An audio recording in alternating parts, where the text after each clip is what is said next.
Oke, baik. Bismillahirrahmanirrahim. Assalamualaikum warahmatullahi wabarakatuh.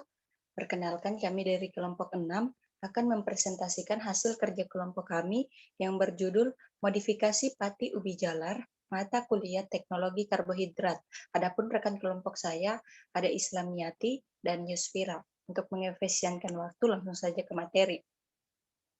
Sifat-sifat fisik dan kimia pati berbeda-beda tergantung pada bahan dasarnya. Pati ubi jalar mempunyai kandungan amilosa dan amilopektin. Modifikasi pati. Pati modifikasi adalah pati yang telah mengalami perlakuan fisik kimia atau enzimatis secara terkendali sehingga mengubah satu atau lebih dari sifat asalnya. Modifikasi pati secara enzimatis menghasilkan konsentrasi pati yang tinggi, reaksi enzim secara spesifik untuk mereduksi rantai amilosa pada pati, dan keamanan pangan terjamin. Selain itu, pati modifikasi yang dihasilkan memiliki kemampuan menjadi pati yang termoreversibel. Sementara tujuannya adalah untuk mengetahui lama inkubasi dan konsentrasi enzim amilase terbaik pada proses pembuatan pati termoreversibel serta menentukan karakteristik pati termoreversibel. Hasil modifikasi pati ubi jalar putih menggunakan enzim termoreversibel. Saya serahkan ke pemateri selanjutnya.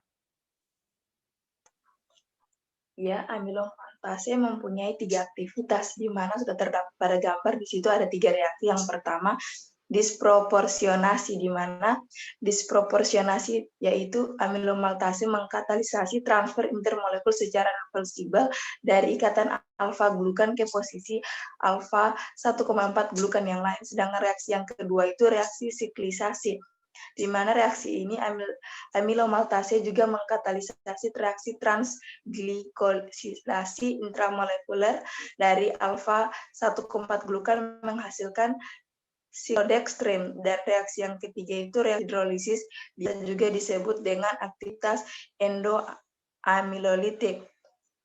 Next.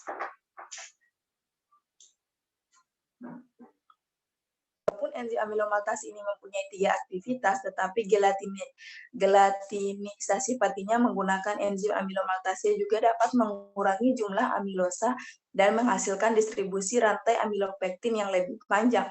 Hal ini dapat dibuktikan seperti yang terdapat pada gambar. Di situ ada garis hitam merupakan amilopektin dan abu-abu menunjukkan amilosa. Pada hal ini membuktikan terjadi transfer dari rantai amilosa kepada molekul amilopektin.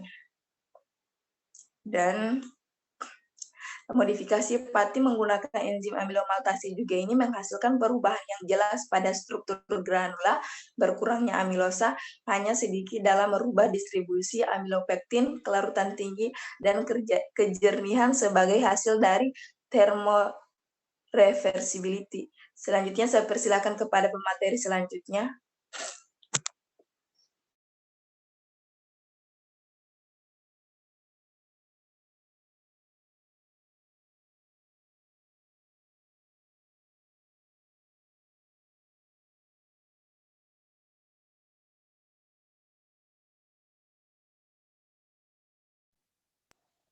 Baiklah, saya akan modifikasi pati masukkan ke dalam blender, kemudian di blender selama 3-4 menit, lalu ditambahkan 10 gram larutan natrium hipoklorit ke dalam bubur ubi jalar selama 30 menit, untuk menghindari pencoklatan dengan pengadukan konstan sambil mempertahankan kisaran pH 9,0 sampai 9,5.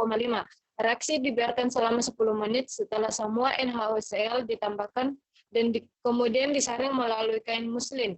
Selanjutnya pH diatur menjadi 7,0 dengan 1H2SO4, lalu filtrat dicuci secara ekstensif dengan air suling untuk memisahkan pati dan sel ubi jalar serpihan. Kemudian residu yang mengandung butiran pati selanjutnya dicuci selama 4 kali dan dibiarkan mengendap selama 2 jam.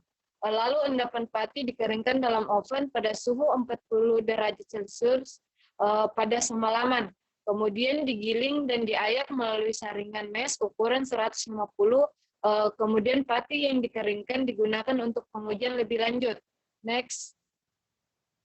Dapat kita lihat pada tabel di layar, sifat fungsional kontrol dan pati ubi jalar termodifikasi. Dapat kita lihat pati kapasitas penyerapan air yang lebih tinggi secara signifikan pada pati ubi jalar termodifikasi lebih tinggi, yaitu sekitar 0,91 ml per gram dibandingkan dengan pati yang dikontrol yaitu sekitar 0,76 mg per gram. Terus kapasitas penyerapan minyak pati yang termodifikasi lebih tinggi, yaitu sekitar 0,39 ml per gram dibandingkan dengan pati yang dikontrol, yaitu sekitar 0,20 ml per gram. Dapat kita lihat cahaya transmisi tercatat lebih tinggi pada pati yang termodifikasi, yaitu sekitar 28,4% dibandingkan dengan pati yang dikontrol yaitu 7,2%. Sedangkan pH pati ubi jalar yang diekstrak dengan metode modifikasi jauh lebih tinggi yaitu sekitar 6,8 pH dibandingkan dengan metode kontrol yaitu berkisar 6,1 pH. Saya kembalikan ke moderator.